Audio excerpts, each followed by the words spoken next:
Okay, magandang umaga po sa ating lahat mga kababayan, mga ka-explore at sa ating mga kapatid na nasa ibang bansa. Magandang umaga po sa inyong lahat.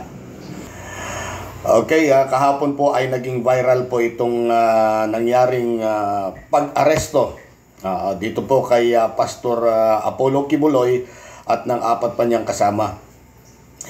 Dahil po dito sa nangyaring ito, napakarami pong lumabas na usap-usapan. Kesyo napahiya daw si General Torre. At bakit? Kasi po sa AFP daw po sumuko itong si Kibuloy at ng kanyang mga kasama. Yan po ang mga naging usap-usapan kahapon. At sinasabi pa ng iba, hindi naman daw po na-aresto itong grupo ni Kibuloy, kundi sumuko. Okay, pag-uusapan po natin. Para sa akin, hindi po kusang sumuko po itong si Kibuloy. Ano po? Bakit ko po nasabi yan? Oo nga po, dahil si Kibuloy po, di po ba nagtatago yan? Oo, matagal na po, 2 linggo na po nating hinahanap o hinahanap ng ating kapulisan yan. Ang totoo pala niyan ay binigyan po siya ng ultimatum. Oo, yan, binigyan po ng 24 oras na ultimatum para sumuko. Kung hindi siya susuko, papasukin na yung kanyang lungga. Ibig sabihin lamang po, alam na talaga nila kung saan yung lagusan. Kaya napilitan na siyang lumabas sa kanyang lungga Ganun po ang nangyari. At mali din po yung mga lumalabas na napahiya daw si General Torre. Dahil sa Armed Forces daw sumuko itong si Kibuloy. Ano ba naman tayo? Oo, alam po ninyo mga kababayan, ito pong naging trabaho ng ating Philippine National Police. Akala natin police lang ang tumatrabaho dyan. This is a joint force of the PNP and the AFP. Pero nakita naman po natin, nakita po ng lahat na si General Torre po ang naging susi, kaya naging matagumpay ang mission na ito. Hindi po ba? Nakita po natin si General Torre, kahit po ginipit po, pinagmumura, pinapahiya, ginipit po dun sa Senado, pero hindi siya sumuko. Nanindigan, matigas na general pala ito. Palagay ko, maganda itong maging susunod na PNP chief. Thumbs up ako dyan kay General Torre. Okay, magandang gabi po.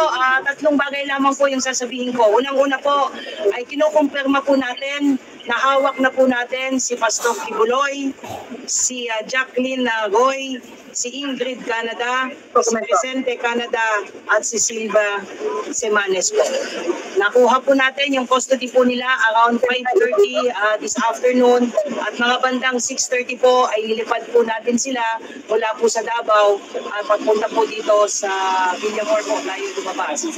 Lumapag po sila ang C-130 lulan po nitong mga nasabing individual at nakakating po sila dito sa Villamor na around 8:30 ng gabi at nakakating po tayo dito sa custodial facility na mga around 9:10 ng gabi po. Sa ngayon po ay nag-undergo po sila ng booking process. Kasama na po dyan yung fingerprint at mugshot at natapos na rin po yung physical and medical examination. At nangyari po itong pangyayari po na ito dahil kanina pong mga bandang 1:30 po ng hapon ay nagkaroon po ng negosasyon para po sa mapayapa po nilang pagsuko dahil binigyan po natin sila ng ultimatum. Nang within 24 hours po ay kailangan po nilang sumuko at nagkaroon po ng negotiation. So, ito po ay joint efforts po ng PNP and AFP. Ma'am, sa loob po ba ng sa loob ng Kingdom of Jesus Christ sumuko? Doon po mismo sumuko? Yes po. Apo. Sa loob po ng KOJC compound po natin sila nakuha. Ma'am, dito sa loob ng PNP Custodial Center, magkakasama po sila sa isang kwarto? Paano po mangyayari? Wala pa po tayong detalye po dyan. Maraming salamat po. Yun lamang po. Ma'am, susunod na mangyayari po? Ongoing po yung processing po ngayon dahil 5 katao po yan. Sabay-sabay po silang binubuking po ngayon at na-inspect na rin po sila at nasa maayos naman po silang kondisyon. Although some of them based po doon sa medical examination po, medyo mataas po yung BP. But other than that, okay naman po sila at tuloy-tuloy po yung processing po ngayon. Ma'am, which case po sila na binuking po kanina? Lahat po ng kaso at dyan din po nangyari pagdating po nila dito sa custodial ay isinerve po yung warrant of arrest po sa kanila. Kung matatandaan tandaan niyo po, 3 kaso po ito.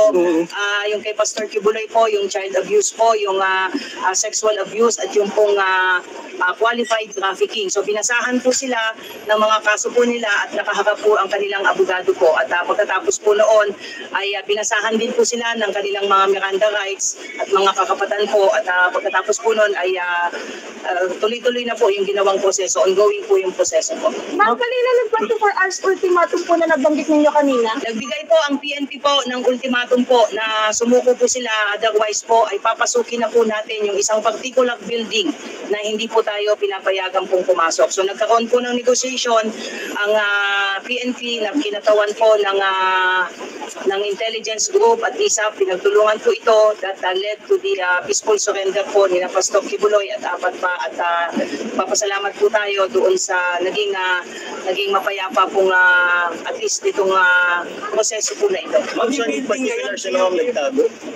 I don't have at liberty to reveal that. Ang importante po sa ngayon ay nasa kustodiya po ng PNP po ito at ang mangyayari po niyan ay bukas po inaasahan po natin na i-return po yung mga warrants of arrest doon po sa mga issuing courts, particularly dyan po sa Quezon City kung saan nailipat na po yung mga kasong na isang pa po natin sa Davao at doon naman po sa RTC 159 po. Ma'am, yung po bang underground, ma'am? Wala pong underground.